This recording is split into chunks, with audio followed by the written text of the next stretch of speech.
Hello students, आज हम start करेंगे एमएससी फाइनल सेमेस्टर 4 का टॉपिक जो है बर्ड माइग्रेशन एंड नेविगेशन। ये जो bird migration and navigation topic है ये आपका आता है पेपर 18 में, जिसका नॉमेनक्लेचर है एनिमल बिहेवियर। और इस पेपर का 3rd यूनिट का चौथा टॉपिक है बर्ड माइग्रेशन एंड नेविगेशन। अब आप लोग सोचेंगे कि ये मैंने क्यों यूनिट 3 से टॉपिक 4 से स्टार्ट कर रही हूँ, क्योंकि जैसा आप देख रहे हैं कि जो टॉपिक है ये बहुत ही इंटरेस्टिंग है और आपका पेपर में थोड़ा सा इंटरेस्ट जागेगा, जिससे कि आपको दूसरे टॉपिक से पढ़ने का मन करेगा।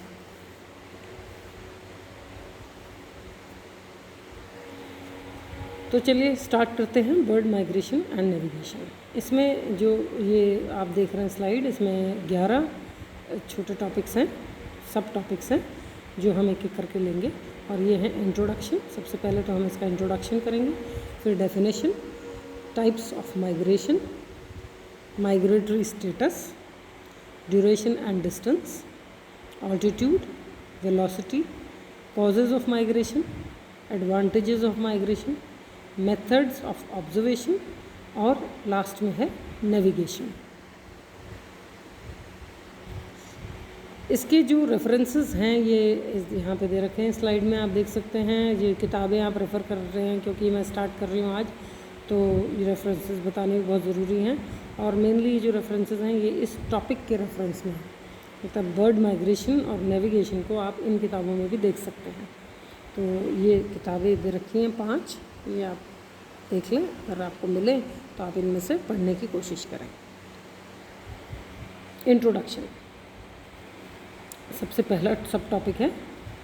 और इंट्रोडक्शन में आप बर्ड माइग्रेशन जब मैं पढ़ाना शुरू करूँगी तो मैं आपसे एक सवाल पूछना चाहूँगी कि क्यों जो राजा महाराजा होते थे या जो बड़े लोग होते थे या जो नवाब होते थे वो लोग चिड़ियों के थ्रू अपना मैसेजेस भेजते थे, और कोई जानवर क्यों नहीं, केवल चिड़ियों के थ्रू मैसेजेस क्यों भेजे जाते थे?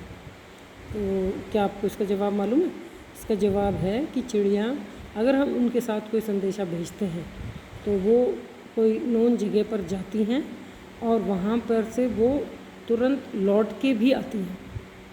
तो माइग्रेशन का ये कंसेप्ट है कि जो बर्ड्स हैं उनकी फ्लाइंग कैपेबिलिटी बहुत अच्छी है, और भी कारण होते हैं जो मैं अभी बताऊंगी आपको कि क्यों उनको दूसरी जगहों पे जाना पड़ता है, और वहाँ से जाके फिर ये लौट के आती हैं ओरिजिनल जगह पे। ये जो कंसेप्ट है जाना और उसके बाद ओरिजिनल जगह पर लौट के आना, ये कहलाता है माइग्रेशन।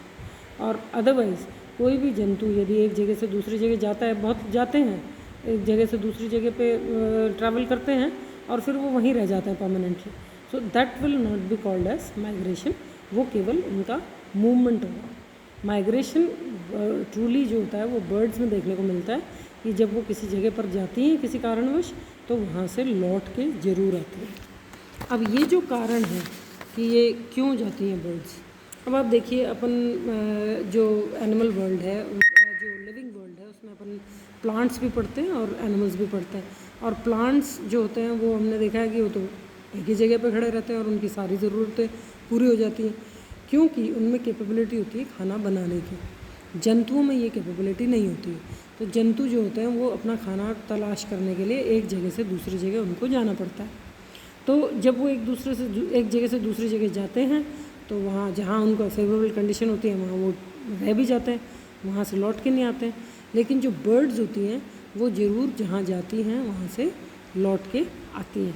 तो ये वजह है, बर्ड्स क्योंकि अपना खाना खुद नहीं बना सकती और क्योंकि उनका जो मेटाबॉलिज्म है वो बहुत हाई है, तो इनको कांस्टेंट फूड की ज़रूरत पड़ती है और इसके लिए इनको जगह जगह पे जाना पड़ता है, हिसाब से कि उनको जो फेवरेबल जगह लगती हैं वो वहाँ पे जाती हैं, वहाँ पे अपनी रिक्वायरमेंट पूरी करती हैं फूड की या मेटिंग की, और फिर वो वापस लौट के आ जाती हैं।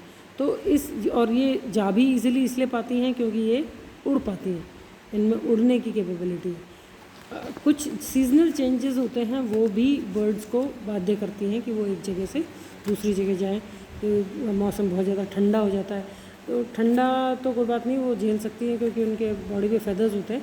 लेकिन अगर बहुत ठंडा हो जाएगा तो जो खाना होता है वो भी जम जाएगा, वो अवेलेबिलिटी खाने की बंद हो जाएगी, तो इसलिए इनको दूसरी जगह पर जाके खाना तलाश करना होता है। तो ये है आपका कंसेप्ट माइग्रेशन का। अब माइग्रेशन जब अपन पढ़ते हैं तो अपन जब आगे पढ़ेंगे तो अपन को बहुत बार अपने सीजन्स आएंगे। तो ये लेफ़्ट हैंड पे मैंने थोड़ा सा क्लियर किया है कि जो स्प्रिंग सीज़न है वो होता है मार्च और अप्रैल। मार्च और अप्रैल का महीना कहलाता है स्प्रिंग, मई जून जुलाई के महीने कहलाते हैं समर, अगस्त सितंबर अक्टूबर के महीने कहलाते हैं ऑटम, और नवंबर दिसंबर जनवरी कहलाती है विंटर, और फरवरी कहलाती है फॉल। तो जब भी ये अपन स्प्रिंग, समर, ऑटम, विंटर और फॉल का इस्तेमाल करेंगे तो आपको समझ जाना चाहिए कि हम इन महीनों को का जिक्र कर रहे हैं। और अब ये सीधे हाथ की तरफ जो डिस्क्रिप्शन है वो ये है कि ये जो राजा महाराजा होते थे और या फिर वॉर के टाइम पे जो सैनिक होते थे वो चिड़ियों को अपने मैसेजेस लाने ले जाने के काम में लाते थे। अब आ जाइए माइग्रेशन क्या है। हमने थोड़ा सा इंट्रोडक्शन आपको दिया है, लेकिन बहुत सारे साइंटिस्ट ने माइग्रेशन पे काम किया है क्योंकि ये है ही इतना इंटरेस्टिंग, और उन्होंने अलग अलग डेफिनेशंस हमें बताई हैं। तो जो डेफिनेशंस हैं ये मैं आपको पढ़ के बता रही हूँ, ये सेल्फ एक्सप्लेनेटरी हैं, बहुत ईजी हैं, तो एक एक करके मैं ये डेफिनेशन आपको पढ़ के बताती हूँ। पहली है, it is the movement of animals from one place to another. दूसरी, the seasonal movement from one place to another is called migration. Third, any movement between two areas is called migration. As a result, it is called immigration or dispersal of migration. Animals from one place move to another but always return to the same place. However, other types of movements, animals do not return. तो fourth जो definition है, it is the movement of the centre of gravity of a whole population from one place to another. Fifth, migration is a two way journey to the breeding ground in spring and to the winter quarters in autumn.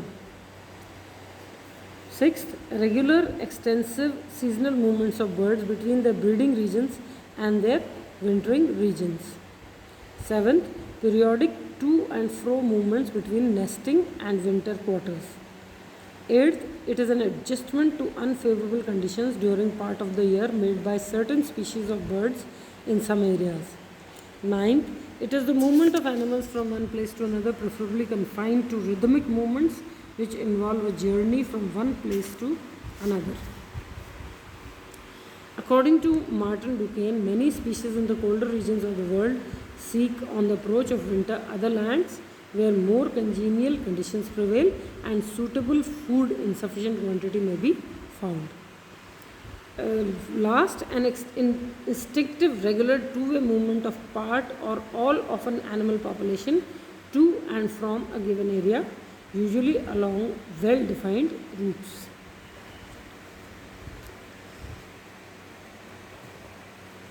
फिर इन definitions के बाद अब हम आते हैं types of migration. There are 6 types of migration: daily, seasonal, cyclic, latitudinal, longitudinal and longitudinal. Daily migration, अब birds को हम देखते हैं कि वो कोई पेड़ पे जब रेस्ट करती है तो सुबह आप देखेंगे कि वो वहाँ से उड़ जाती है, तो वो अपनी ऐसी जगहों पे जाती हैं जहाँ पे उनको फूड वाटर अवेलेबल होता है और जहाँ पे वो दिन में आराम से ठंडी जगह पे रेस्ट भी कर सकती हैं, और फिर वो रात को वापस उसी ट्री पे आके अपना बसेरा कर लेती हैं, रात को वहीं पे सोती हैं। तो ये जो काइंड ऑफ माइग्रेशन है जो रोज़ होता है, सुबह से शाम जो रोज़ होता है, उसको हम बोलते हैं डेली माइग्रेशन, और इसका एग्जाम्पल है हाउस स्पैरो। फिर आता है सीजनल माइग्रेशन। जो सीज़न के हिसाब से जो बर्ड्स का माइग्रेशन होता है, जैसे एक जगह पर सर्दी है और फिर वो दूसरी जगह पे फेवरेबल मौसम ढूंढते हुए, जैसे कहीं पे स्प्रिंग है तो वहाँ जाके वो रहने लगती हैं, तो वहाँ पे उनको अच्छा फूड वगैरह मिल जाता है। तो ये सीज़न के हिसाब से जो माइग्रेशन होता है वो होता है सीजनल माइग्रेशन। अब ये आपका लेक्चर मैं यहाँ पे बंद कर रही हूँ क्योंकि ये थोड़ा लंबा हो गया है। अब नेक्स्ट लेक्चर में मैं करूँगी, इसको कंटिन्यू करेंगे टाइप्स ऑफ माइग्रेशन को। तो हम स्टार्ट करेंगे साइक्लिक माइग्रेशन से। Thank you.